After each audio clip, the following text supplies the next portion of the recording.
Hello friends, welcome you all. Today we are going to start with the unit number 12 accounting and finance for bankers जो JIB का second paper है।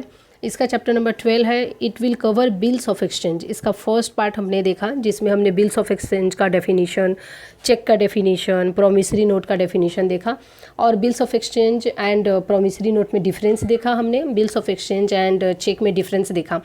यहाँ से कम 5 to 6 mark के question पूछे जाते हैं, plus one of the most important chapter है। यहाँ पे देखिए मैंने PBC लिखा है, इसका मतलब कि promissory note under section 4, bills of exchange under section 5 and cheque is defined under section 6 of negotiable instrument act 1881। So हमने ऑलरेडी डेफिनीशन तो देखा है, अब हमें जनरल एंट्री कैसे पास करते हैं उसके बारे में हम लोग देखेंगे। तो ऑलरेडी हमने यहाँ तक देखा था, अब हम देखेंगे कि अकाउंटिंग एंट्री कैसे पास करते हैं जब भी बिल्स ऑफ एक्सचेंज इशू किया जाता है। क्रेडिट पे जब भी सामान खरीदा या बेचा जाता है, यहाँ पे देखिए लिखा है कि bills of exchange is drawn by one party to another.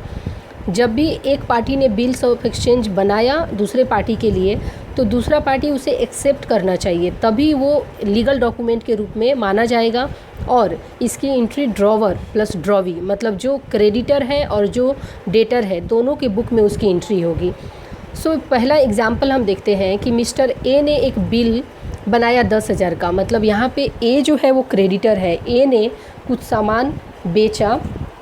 Example से हम समझते हैं, देखिए ए और बी का यहाँ पे दिया है कि मिस्टर ए है, इसने, ये मिस्टर ए है, ये मिस्टर बी है। तो बी डेटर है, बी ने कुछ सामान खरीदा, ए ने कुछ सामान बेचा, ये क्रेडिटर हो गया। ए ने जब सामान बेचा तो इसके साथ एक बिल भी इसने भेजा कि ये जो भी गुड्स है, जो भी गुड्स मैं बेच रहा हूँ उसका कुछ अमाउंट आपको 10,000 रुपये आपको पे करना होगा।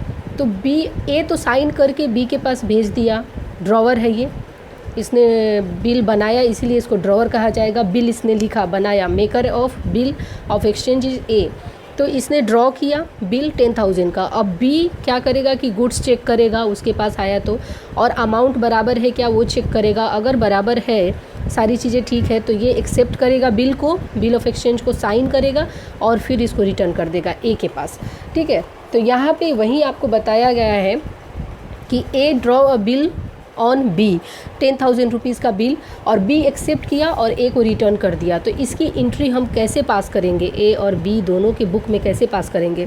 सबसे पहला एंट्री है कि ए रिटेन्स द बिल, दूसरा है कि A discount the bill before due date of इतना।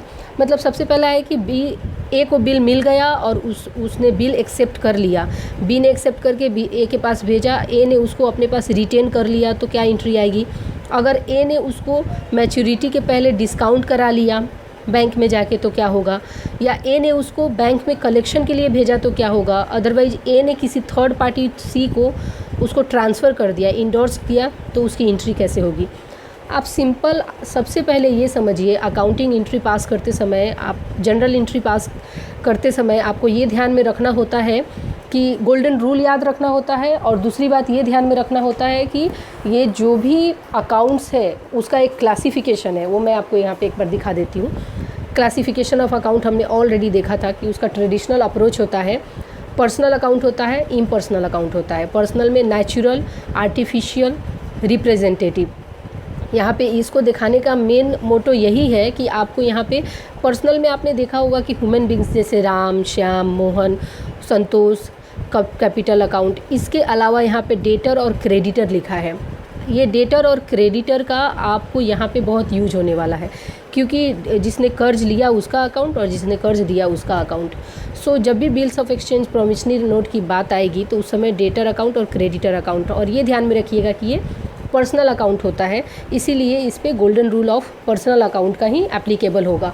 और गोल्डन रूल जो अपना है, डेबिट एंड क्रेडिट का रूल क्या होता है, personal account debit the receiver, credit the giver. Real में debit what comes in, credit what goes out. Nominal में debit all expenses and losses, credit all incomes and gains. तो ये चीज़ आपको ध्यान में रखनी है यहाँ पे कि डेटर और क्रेडिटर की बात यहाँ पे आएगी। सबसे पहले अगर हम एंट्री करें, इसका सिंपल सी एंट्री कि अगर ए ने कैश में कुछ सामान बेचा है बी को, तो उस केस में एंट्री कैसे होगी। ए ने अगर कुछ कैश में सामान बेचा है तो उस केस में आपके मिस्टर ए के बुक में मिस्टर ए का बुक है और ये मिस्टर बी का बुक है, सिंपल सा। ए ने अगर कुछ सामान कैश में बेचा है, हम पहला कंडीशन देखते हैं कैश में, क्योंकि यहाँ बुक में जब आप देखने जाएंगे तो डायरेक्ट आपको बिल रिसीवेबल में एंट्री दिखेगी, तो उसके पहले आपको समझना ज़रूरी है। हम लोग ये समझ लेते हैं कि कैश में होगी तो इसकी जनरल एंट्री कैसे करेंगे। तो यहाँ पे अगर ए ने कैश में कुछ बेचा तो यहाँ पे एक कैश अकाउंट होगा, cash account debit to sales account. उसने सेल किया ना, उसने सेल किया। और कैश अकाउंट डेबिट क्यों होगा, तो आपका रियल, देखिए कैश अकाउंट रियल होता है ना, तो रियल में क्या होता है, debit what comes in. Cash उसके पास आया, ए ने कुछ सामान बेचा तो कैश इसके पास आया, तो डेबिट व्हाट कम्स इन, इसीलिए cash account debit to sales account credit. ये 10,000 से डेबिट और क्रेडिट हो जाएगा, ठीक है। वैसे ही अब मिस्टर बी के अकाउंट में कैसे इसकी एंट्री होगी, सिंपल सी एंट्री। उसने कुछ ख़रीदा, इसीलिए एक परचेज गुड्स ख़रीदा तो परचेज अकाउंट होगा, परचेज अकाउंट डेबिट और टू कैश अकाउंट क्रेडिट। ये क्यों, ये परचेज किया, बी ने परचेज किया, और जब भी परचेज किया तो इसके केस में क्या होता है कि सामान जब भी खरीदते हैं या बेचते हैं, तो यहाँ पे इसने सामान खरीदा है, तो डेबिट नॉमिनल अकाउंट का देखिए, debit all expenses and losses and credit all incomes and gains, ठीक है। तो ऑल एक्सपेंसेस एंड लॉसेस, जब खरीदा तो इसके एक्सपेंसेस हो गया ना, तो debit all expenses and losses. तो ये सिंपल सा आपका नॉर्मल जनरल एंट्री बन गया। अब उसके बाद हम लोग देख लेते हैं कि अगर क्रेडिट पे दिया है, अगर यही सामान, ये तो कैश की बात आ गई, दूसरा होता है क्रेडिट पे, दूसरी आ गई एंट्री। अगर सामान क्रेडिट पे बेचा है, तो क्रेडिट पे बेचा है तो एंट्री क्या होगी, क्रेडिट के केस में मिस्टर ए का, ये आप समझिए मिस्टर ए है और ये मिस्टर बी है, तो क्रेडिट पे है तो मिस्टर ए के अकाउंट में ये B account debit to sales account, sales account credit, ठीक है। तो ये क्यों होगा, अब देखिए जब ये क्रेडिट, यहाँ पे ए जो है वो क्रेडिटर है, और आपको पता है ना क्रेडिटर पर्सनल अकाउंट होता है। पर्सनल अकाउंट में वो नेचुरल पर्सन, एक तो नेचुरल पर्सन होता है, दूसरा आपका लीगल होता है, और लीगल एंटिटी होता है जैसे बैंक हो गया या कोई भी कंपनी हो गई। तीसरा होता है आपका डेटर या क्रेडिटर। तो इसके केस में क्रेडिटर हो गया, ये जो है क्रेडिटर है, तो ये क्रेडिटर है और ये कैश रिसीव कर रहा है, तो डेबिट द रिसीवर। तो इसके केस में क्या हो जाएगा, आप यहाँ पे बी के अकाउंट को डेबिट करेंगे, ए के अकाउंट, ए के अपना जनरल एंट्री में क्या करेंगे, बी के अकाउंट को डेबिट करेंगे और सेल्स अकाउंट को क्रेडिट करेंगे। वैसे ही मिस्टर बी के बुक में क्या एंट्री होगी, मिस्टर बी के बुक में एंट्री हो जाएगी परचेज अकाउंट, इसने ख़रीदा ना, तो purchase account debit to A account, ठीक है, A account credit, mister A account credit हो जाएगा। तो ये सिंपल सी हो गई, ये कैश की और ये क्रेडिट की। अब इसके बाद हम बात करेंगे कि क्रेडिट पे सामान बेचा तो है, बट उसके बदले में बिल्स ऑफ एक्सचेंज इशू किया है, बिल्स ऑफ एक्सचेंज इशू किया है, तो इसकी एंट्री कैसे हो जाएगी। सो बिल पेएबल और बिल रिसीवेबल, ये एंट्री करने से पहले हम लोग ये देख लेते हैं कि जो भी यहाँ पे बी है, ये बी ए का, मिस्टर बी जो है ए के डेटर हो गए, मतलब ये इसके कर्जदार हो गए। तो डेटर को हम लोग हमेशा बैलेंस शीट के असेट साइड में दिखाते हैं, अंडर करेंट असेट हेडिंग में दिखाते हैं। जैसे ये बैलेंस शीट है, बैलेंस शीट के असेट साइड में, असेट साइड में डेबिट साइड में आपका जो है 10,000 से ये दिखेगा, डेटर जो है आपका बी, उसका एंट्री आपको यहाँ पे दिखेगा। तो यहाँ पे अंडर करेंट असेट हेडिंग में दिखाते हैं, और करेंट असेट का मतलब क्या होता है कि ऐसा असेट जो with in a year cash में कन्वर्ट हो जाता है। सो वी ऑल नो कि सारे असेट को हम बैलेंस शीट के डेबिट साइड में दिखाते हैं, और सेल्स को जो है वो ट्रेडिंग अकाउंट के क्रेडिट साइड में दिखाते हैं। यहाँ पे जो सेल्स हुआ है वो ट्रेडिंग अकाउंट के क्रेडिट साइड में हम दिखाते हैं। तो एक हम लोग देख लेते हैं यहाँ पे बैलेंस शीट का ये फॉर्मेट है, ये मिस्टर ए का नहीं, बी का नहीं, ये जनरल है। अभी बी क्रेडिटर है कि ए क्रेडिटर है, उसके हिसाब से इसकी एंट्री अपने अपने बुक्स में होती है। तो ये बैलेंस शीट है, बैलेंस शीट के डेबिट साइड में असेट होता है और बैलेंस शीट के क्रेडिट साइड में लायबिलिटी लिखा जाता है। तो असेट में आपका बैंक बैलेंस हो जाता है, बिल्डिंग प्लांट एंड मशीनरी हो जाता है, सारे एक्सपेंसेस एंड लॉसेस आते हैं। एक्सपेंसेस एंड लॉसेस में आपका rent payment, water bill, general stationery bill या प्रिंटिंग रिलेटेड एक्सपेंसेस या हाउस कीपिंग एक्सपेंसेस, ये सारे चीज़ें एक्सपेंसेस में आ जाते हैं जो असेट साइड में लिखा जाता है। और लायबिलिटी साइड में क्या आता है, कैपिटल जो ओनर की इनिशियल फंडिंग होती है जिससे बिजनेस स्टार्ट करने के लिए पैसा लगाता है, प्लस कुछ लोन लिया है तो वो भी उसकी बैंक अपनी कंपनी की लायबिलिटी हो जाती है, या उसको कुछ इनकम आता है जैसे इंटरेस्ट रिसीव हो गया, डिविडेंड रिसीव हो गया, तो ये सारी लायबिलिटी में आता है। यहाँ पे बैलेंस शीट में मेन यहाँ पे पर्पस यही था मुझे बताने का कि देखिए यहाँ पे असेट साइड में बिल रिसीवेबल, जितने भी बिल रिसीवेबल रहेंगे, जो भी बिल है उसके अगेंस्ट में अगर आपको पैसा आने वाला है तो वो असेट साइड में दिखाया जाएगा। और जो भी बिल्स पेएबल है, बिल्स पेएबल का मतलब एक लोन हो गया ना, कि क्रेडिट पे आपने सामान लिया है, या आप बैंक से लोन लो या किसी पर्सन से लोन लो या कुछ पर्सन से उधार पे पैसे लो, तो वो सारे बिल्स पेएबल में हो जाएंगे। तो अगर इस टाइप की चीज़ें सारी लाइबिलिटी के अंदर आती है, और लाइबिलिटी हमेशा बैलेंस शीट के क्रेडिट साइड में आता है। ठीक है, तो यहाँ पे हम लोग देखते हैं कि अभी हमने एंट्री देखा, अभी हमने एंट्री क्या देखा कि सिंपल कैश से अगर रहेगा तो क्या एंट्री होगी, अगर क्रेडिट में लिया है तो क्या एंट्री होगी, और इसके बाद थर्ड आता है अपना, तीसरा नंबर आता है कि अगर बिल इशू कर दिया, अगर क्रेडिटर ने एक बिल इशू कर दिया कि मैं इसके बदले आपका जो उधार लिया है उसके बदले ये बिल एक्सेप्ट करता हूँ, आप इस बिल को रखो, उसके अगेंस्ट में मैं पैसा दूंगा। तो अगर बिल इशू किया तो क्या एंट्री आएगा, बिल इशू करेगा तो यहाँ पे ए के बुक में एंट्री आएगा bill receivable account debit to mister B account. ठीक है, और यहाँ पे अपना बी के बुक में क्या आ जाएगा, बी के बुक में आ जाएगा कि A account debit to bills payable account. ठीक है, तो देखिए कि ये कितनी सिंपल सी एंट्री है। ये अपना जनरल एंट्री पास करना पड़ता है जब भी आप कुछ बिल्स पे सामान खरीदते हैं। तो अब हम लोग ये बुक में देख लेते हैं। बुक में देखते हैं कि सबसे पहला एंट्री जो है कि on receipt of bill and if the bill is retain, अगर बिल को वो रखता है, ए अपने पास रखता है, तो ए के बुक में bill receivable account debit to B account credit हो जाएगा। Being receipt of bill duly accepted by B, B ने एक्सेप्ट कर लिया है और ये बिल को ए ड्रॉवर जो है वो रिटेन करता है अपने पास, तो ये एंट्री आएगी। सेकेंड केस होता है जहाँ पे है कि A discount the bill before due date, due date के पहले, अगर जैसे ड्यू डेट के पहले डिस्काउंटिंग का मतलब आपको पता है ना कि जैसे 2 महीने के बाद पेमेंट मिलने वाला है, लेकिन अचानक बिजनेस में कुछ ज़रूरत आ गई और 1 महीने के बाद ही आपको पैसे की ज़रूरत है, तो आप बी के पास नहीं जा सकते, ए जो है वो बी के पास नहीं जा सकता क्योंकि मैच्योरिटी डेट तो 2 महीने बाद की है। इस केस में क्या करेगा, वो बैंक के पास जाएगा और बोलेगा ये बिल आप ले लो, 1 महीना और बाकी है मैच्योरिटी डेट में, आप इसे बी से पैसे ले लेना, लेकिन अभी मुझे पैसे की ज़रूरत है, आप मुझे डिस्काउंट करके पैसे दे दो।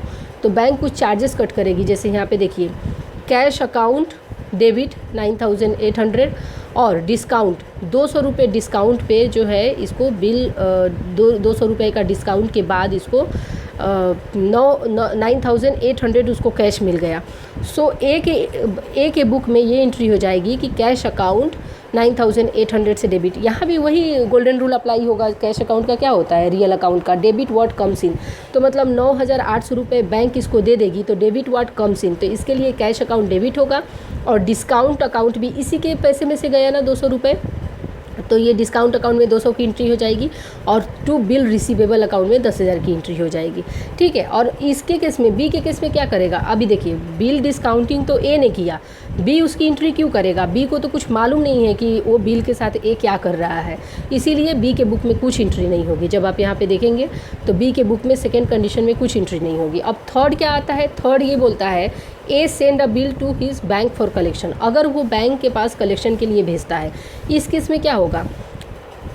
सो थर्ड एंट्री को देखने से पहले, जैसे कि हमने देखा कि कलेक्शन के लिए भेजेगा, उसको देखने से पहले ये एक बार देख लीजिए कि यहाँ पे जब क्रेडिट पे सामान बेचा था तो बिल बी के अकाउंट को डेबिट किया था, मिस्टर ए के बुक में बी के अकाउंट को डेबिट किया था, क्योंकि बी से पैसे मिलने वाले हैं ना, तो बी के अकाउंट को डेबिट और सेल्स अकाउंट को क्रेडिट किया था। बट जब से जैसे ही थर्ड कंडीशन आया कि बिल के थ्रू पैसा मिलने वाला है, तो बिल रिसीवेबल अकाउंट को डेबिट किया। यहाँ पे ये बात हो जाती है कि अब यहाँ पे हमने देखा कि पर्सन को पैसे पर्सन से पैसे नहीं मिल रहे हैं, अब बिल रिसीवेबल से पैसे मिल रहे हैं, तो वो यहाँ पे कैश के बजाय क्रेडिट की बात की जा रही थी। अब जब भी उधार की बात की जाएगी तो बिल ड्रॉ की जाएगी।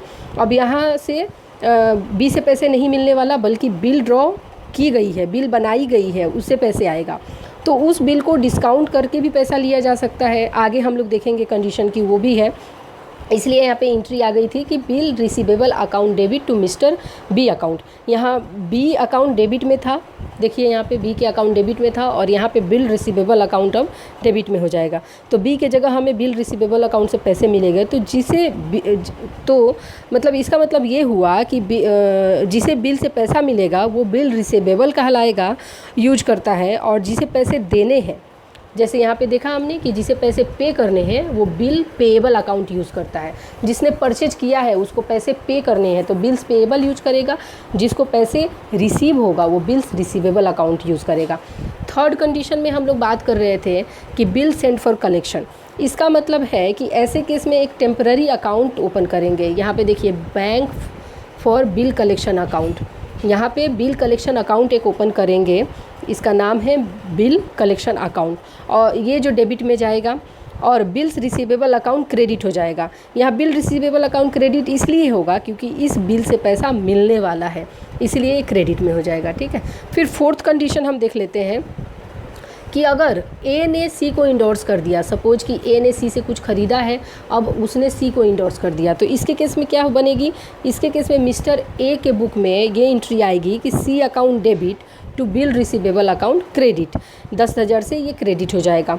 तो जिस दिन हम बिल इंडोर्स या ट्रांसफ़र करेंगे उस दिन ये एंट्री होगी।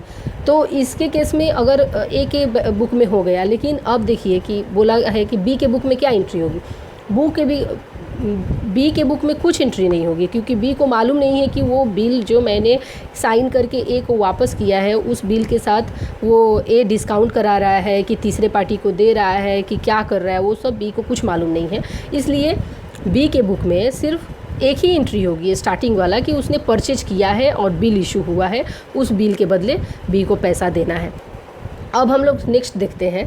यहाँ पे क्वेश्चन दिया है कि shown the entry pass in the book of A and B if on due date bill is made by the drawee under which circumstances. अब देखिए ये 4 कंडीशन एज यूजुअल सेम रहेगा।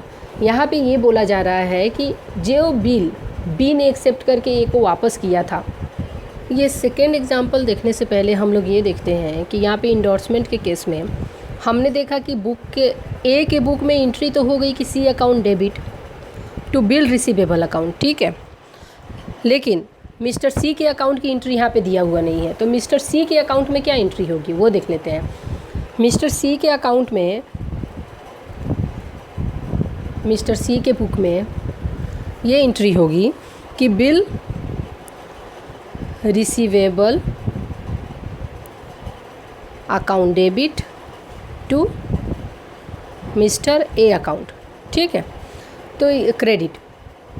सो ये एंट्री हो जाएगी मिस्टर सी के अकाउंट में। अब ड्यू डेट पर जब सी को पैसा मिल जाएगा तो एंट्री क्या होगी, इस समय तो अभी सिर्फ इंडोर्समेंट होके सी के पास सी को बिल दिया गया है, इंडोर्स किया गया है, और जब सी को पैसा मिल जाएगा, सी को पैसा किससे मिलेगा, सी को पैसा बी से मिलेगा ना, क्योंकि बी जो है वो अपना डेटर है ए का, और बी ने जो बिल एक्सेप्ट करके दिया था ए को, अब ए ने उसको इंडोर्स कर दिया थर्ड पार्टी को।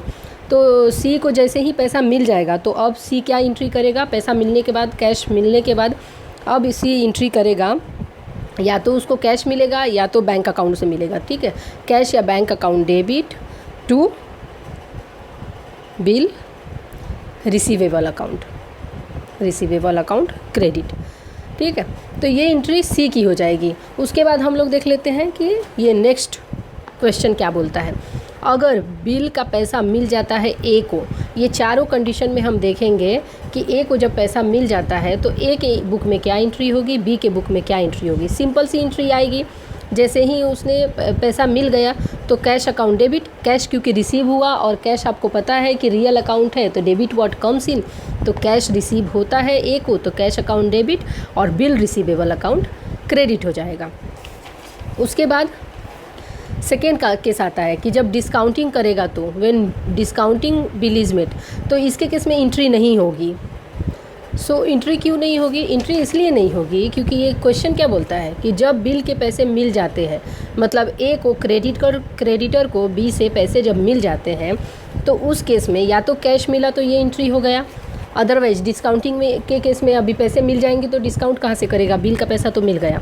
थर्ड केस में क्या है कि बैंक में कलेक्शन के लिए भेजा, अगर उसको पैसे कैश के बजाय बैंक से मिलता है तो उस केस में क्या होगा, ए के बुक में एंट्री, इस केस में हो जाएगा कैश और बैंक अकाउंट आपका डेबिट हो जाएगा। रिसीव किया ना तो cash account debit what comes in real account का, और बिल फॉर कलेक्शन अकाउंट आपका क्रेडिट हो जाएगा। और फोर्थ नंबर है इंडोर्समेंट। अब आपके पास बिल नहीं रहा तो आप इंडोर्स थर्ड पार्टी को ट्रांसफ़र कैसे करेंगे, तो इसलिए कुछ एंट्री नहीं आएगा। फिर बी के बुक में क्या एंट्री आएगा, बी के बुक में in all above case B will pass only one entry, सिर्फ एक ही एंट्री बी पास करेगा। बिल्स पेएबल अकाउंट डेबिट कर देगा और कैश अकाउंट क्रेडिट कर देगा। मतलब कैश अकाउंट क्रेडिट मतलब क्रेडिट व्हाट गोज़ आउट, इसके पास से कैश चला गया उस बिल के बदले, इसीलिए कैश अकाउंट को क्रेडिट कर देगा। अब हम केस देखते हैं डिसऑनरिंग का। अगर डिसऑनर हो जाता है, डिसऑनर के केस में एंट्री कैसे आएगी। सो ऑलरेडी हमने देखा था कि डिसऑनर का मतलब क्या होता है। डिसऑनर ऑफ बिल का मतलब होता है कि जब ड्रॉवी बिल का पेमेंट मैच्योरिटी डेट पर नहीं कर पाता है। बिल अगर डिसऑनर हो जाता है तो उसे बाउंस चेक की तरह भी माना जाता है, इक्विवेलेंट ही होता है उसके। और डिसऑनर दो केसेस में हो सकते हैं, एक तो नॉन एक्सेप्टेंस होता है और दूसरा नॉन पेमेंट होता है। ये मैंने अच्छे से आपको फर्स्ट वीडियो में बताया है, वहाँ पे आप देख सकते हैं कि डिसऑनरिंग, जब भी डिसऑनर ऑफ बिल होता है तो नोटरी करना ज़रूरी होता है। नोटिंग करना किस लिए ज़रूरी होता है, वो एक प्रूफ होता है कि ये बिल डिसऑनर हुआ है, इस बिल की पेमेंट बी ने नहीं किया है। जो ड्रॉवी है उसने पेमेंट नहीं किया है, पेमेंट में डिफ़ॉल्ट कर दिया है, और उस नोटिंग के बेस पे एक लीगल डॉक्यूमेंट होता है जिसके बेसिस पे ए जो है या ड्रॉवर जो भी है वो केस कर सकता है या सूट फाइल कर सकता है। सो इसके केस में डिसऑनरिंग के केस में हम देखेंगे कि सबसे फर्स्ट है कि अगर रिटेन बिल इज़ डिसऑनर, मतलब एक्सेप्ट किया हुआ बिल डिसऑनर हो जाता है तो क्या होगा, तो बी का अकाउंट डेबिट होगा और टू बिल्स पेएबल में क्रेडिट होगा और कैश अकाउंट 100 रुपीज़। देखिए यहाँ पे आपको 100 रुपीज़ एक्स्ट्रा क्यों दिख रहा है, क्योंकि आपने नोटरी चार्जेस भी तो पे किया है। तो बी का अकाउंट आपका 10,100 रुपये से, आप इसका एंट्री बी अकाउंट 10,000 और नोटिंग चार्जेस भी आप 100 रुपया यहाँ पे डाल सकते हैं। और या तो आप 10,100 रुपये से डायरेक्ट बी का अकाउंट डेबिट कर सकते हैं। और बिल्स रिसीवेबल में जो बिल है उससे पैसे आने वाली थी तो वो क्रेडिट में आपका 10,000 और प्लस टू कैश आपने पे किया ना तो 100 रुपीज़ आपका क्रेडिट में यहाँ पे। देखिए यहाँ पे पर्टिकुलर में लिखा है कि being dishonour bill return to the drawee noting charges paid in cash. ये ड्रॉवी को रिटर्न करेंगे डिसऑनर बिल को तो नोटिंग चार्जेस 100 रुपये जो पे किया उसका यहाँ पे एंट्री आ जाएगा, ठीक है। उसके बाद डिस्काउंटेड बिल डिसऑनर, अगर बिल डिस्काउंट हो चुका है, आपने बैंक से जाके पैसे कलेक्ट कर लिए हैं और बैंक जब जाता है ड्रॉवी के पास पैसे लेने तो वो डिसऑनर कर देता है, वो बोलता है कि नहीं ऐसा कुछ तो मेरे पास बिल है ही नहीं।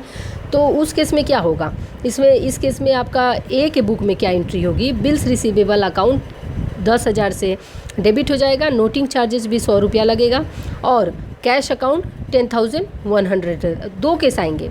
दूसरा केस आएगा कि बी के अकाउंट को डेबिट करेंगे। ऊपर में जो केस हमने देखा ना, यहाँ पे देखा कि डिसऑनर होता है, वही केस यहाँ पे भी एक बार और आएगा और बिल रिसीवेबल और नोटिंग चार्ज का यहाँ पे क्रेडिट हो जाएगा। फिर अगर बिल सेंट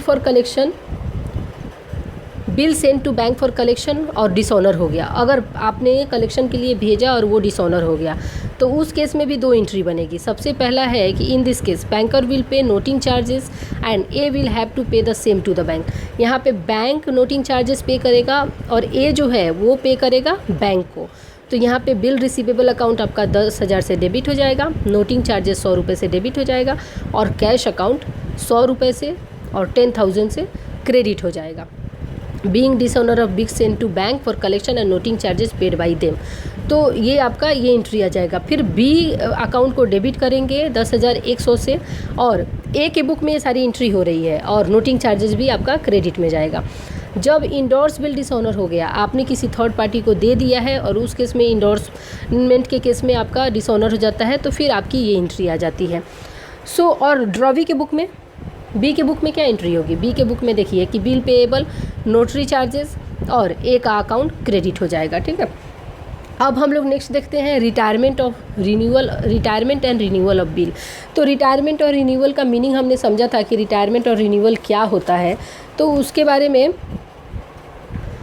ये देखेंगे कि यहाँ पे रिटायरमेंट का मतलब क्या होता है, जब एडवांस में पेमेंट मिल जाती है, मतलब ड्यू डेट से पहले ही ड्रॉवी ने पेमेंट कर दिया ड्रॉवर को तो वो रिटायरमेंट हो जाता है। रिन्यूअल का मतलब क्या होता है कि बिल का पेमेंट वो नहीं कर पाया, मैच्योरिटी डेट आ गई और पेमेंट नहीं कर पाया तो वो ड्रॉवर से रिक्वेस्ट करता है कि मैं आपको इंटरेस्ट के साथ पैसे दे दूंगा बट आप जो है वो बिल रिन्यू कर दीजिए, एक नया बिल बना के दे दीजिए। तो वो केसेस में क्या होगा उसका देखिए।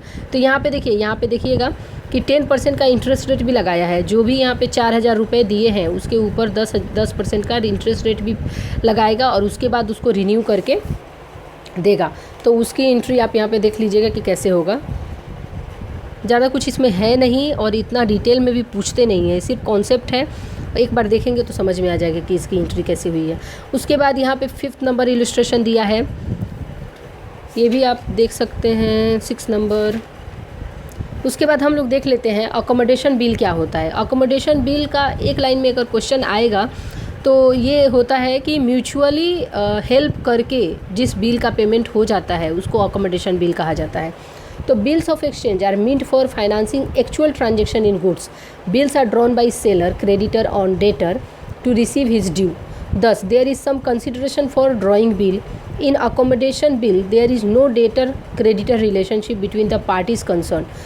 Bills are drawn by one party on another to accommodate financial need. When such a need is drawn, the drawer discounts the bill with the bank and the money so raised. So, accommodation bill को हम लोग बहुत ही चलिए आसान तरीके से समझते हैं। सपोज कि दो दोस्त हैं और बिजनेस किया है उन्होंने। तो ए ने बोला बी से कि आप मैंने आपसे गुड्स ख़रीदा, उसके बदले आप मुझे बिल दे दो। और बी ने बोला कि मैं भी आपसे कुछ गुड्स ख़रीदता हूँ, उसके बदले आप भी मुझे बिल ड्रॉ करके दे दो। दोनों ने एक दूसरे को बिल दे दिया। अब उन दोनों ने बैंक में गए और बिल डिस्काउंटिंग कर लिया और बोला मैच्योरिटी डेट पे आप पेमेंट मेरे ड्रॉवी से ले लेना। दोनों जाके बिल डिस्काउंट किया, पैसे ले लिए मैच्योरिटी डेट के पहले और अपने बिजनेस में पैसे को लगा दिए। ठीक है, मतलब ये कैसे होता है ना कि आप बैंक के थ्रू पैसा लेके और अपने बिजनेस में लगा के उसको यूज़ कर रहे हो और डिस्काउंट बेसिस पे। लेकिन डिस्काउंट पे तो कुछ लॉस होगा, तो वो लॉस जो है दोनों पार्टी को सेम प्रोपोर्शन में शेयर करना होता है। सो अपने दोनों के पास पैसे नहीं हैं तो वो डिस्काउंटिंग करके बैंक से पैसे ले लेते हैं और अपने बिजनेस में लगाते हैं और लास्ट मोमेंट में जब मैच्योरिटी डेट आ जाती है तो उस समय एक दूसरे को सेटलमेंट करके पैसे का और बैंक को पे कर देते हैं और जो भी लॉस होता है या प्रॉफिट होता है वो आपस में प्रोपोर्शनेट बेसिस पे वो बांट लेते हैं। तो उसको बेसिकली अकोमोडेशन बिल कहा जाता है। सो उसकी भी कुछ एंट्रीज़ है यहाँ पे, वो एक बार गो थ्रू करिए। फिर उसके बाद आता है बिल बुक्स। यहाँ पे बिल रिसीवेबल बुक्स हो गया और बिल रिसीवेबल मतलब जो रिसीव करेगा वो बिल रिसीवेबल होता है और जो बिल पे करेगा वो बिल पेएबल हो जाता है। तो बस वही बुक के बारे में यहाँ पे दिया है, बिल रिसीवेबल और बिल पेएबल। सो इससे रिलेटेड हम लोग थोड़े क्वेश्चन देख लेते हैं, किस टाइप के क्वेश्चन पूछे जाते हैं। और ये कीवर्ड्स जो है ये इंपॉर्टेंट है, ये देख लीजिएगा। ड्रॉवर किसे बोलते हैं, ड्रॉवी किसे बोलते हैं, पेई किसे बोलते हैं, डेट ऑफ मैच्योरिटी क्या होती है, ऑलरेडी हमने देखा है बट फिर भी आप इसको गो थ्रू कर लीजिएगा। ठीक है, उसके बाद हम लोग क्वेश्चन देख लेते हैं कि किस प्रकार के क्वेश्चन पूछे जाते हैं एग्ज़ाम में इससे related. So coming with the question, पहला क्वेश्चन है कि in a bill of exchange the debtor is known and. Bill of exchange के केस में डेटर कौन होता है, ये एक्स है, ये वाई है। और एक्स ने सामान खरीदा तो वाई ने सामान के साथ साथ बिल भेजा, तो कर्जदार एक्स हो गया। तो debtor is known as drawer. तो यहाँ पे ये जो डेटर हो गया, ये क्रेडिटर हो गया, डेटर और ये क्रेडिटर। तो इसने इशू किया, मतलब ये ड्रॉवर है और ये ड्रॉवी है, इसे पे करना है। तो डेटर, कर्जदार को हम लोग ड्रॉवी बोलते हैं, तो आंसर आपका ड्रॉवी हो जाएगा। फिर उसके बाद बिल ऑफ एक्सचेंज में ड्रॉन विदाउट एनी कंसिडरेशन, ऐसे बिल्स ऑफ एक्सचेंज जो विदाउट कंसिडरेशन होता है, अभी हमने देखा अकोमोडेशन बिल कहलाता है। थर्ड क्वेश्चन है कि प्रोमिसरी नोट में डेटर इज़ नोन एज। अब प्रोमिसरी नोट कब आता है, या ये आपको पता है कि प्रोमिसरी नोट जो है वो डेटर ही बनाता है।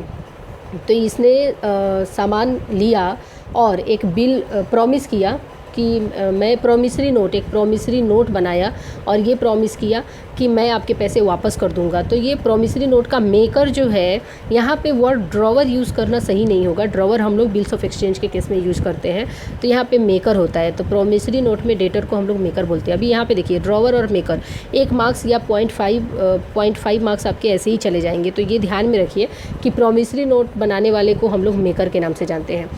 फिर नेक्स्ट क्वेश्चन है कि बिल ऑफ एक्सचेंज में party which is ordered to make the payment, जिसने ऑर्डर किया यहाँ पे देखिए क्रेडिटर यही तो बिल बना रहा है ना, यही ऑर्डर करता है कि आप मुझे पेमेंट दे देना मेरे गुड्स के बदले में। तो इस पार्टी को हम क्या बोलेंगे, ड्रॉअर बोलेंगे। देखिए यहाँ पे क्रेडिटर को हम लोग ड्रॉअर बोलते हैं। देन नेक्स्ट आता है what will be the due date for a bill dated November 10, 2020 payable after 4 month. एक बिल है जिसका डेट है 10 नवंबर 2020 और 4 महीने के बाद इसका पेमेंट करना है। तो मंथ में मंथ ऐड करेंगे ना आप, तो जब ये ऐड करेंगे तो ये आपका ज़्यादा हो जाएगा, 12 से ज़्यादा होगा। और 12 महीने का 1 साल होता है, तो आप यहाँ पे 1 साल इसमें बढ़ा दीजिए 2021, और ये हो जाएगा आपका 3 मार्च हो जाएगा ना। इसमें 1 आप ऐड कर दिए तो 12 हो गया, 12 आपका इधर चला गया तो ये 2021 आया। फिर 3 बचा तो 3 मतलब मार्च, और उसके बाद ये 10। मैच्योरिटी डेट कब होती है, जब हम 3 दिन का ग्रेस पीरियड देते हैं, तो आपको दिन में 3 ऐड करना होगा। तो 13 मार्च 2021 आपका मैच्योरिटी डेट हो जाएगा। तो आप यहाँ पे देखिए आंसर में 12 मार्च या 13 मार्च, ये देखिए 13 मार्च 2021 आपका आंसर हो जाएगा। So this is all about bills of exchange. उसके बाद हम लोग मॉड्यूल सी करेंगे। Thank you so much for watching this video.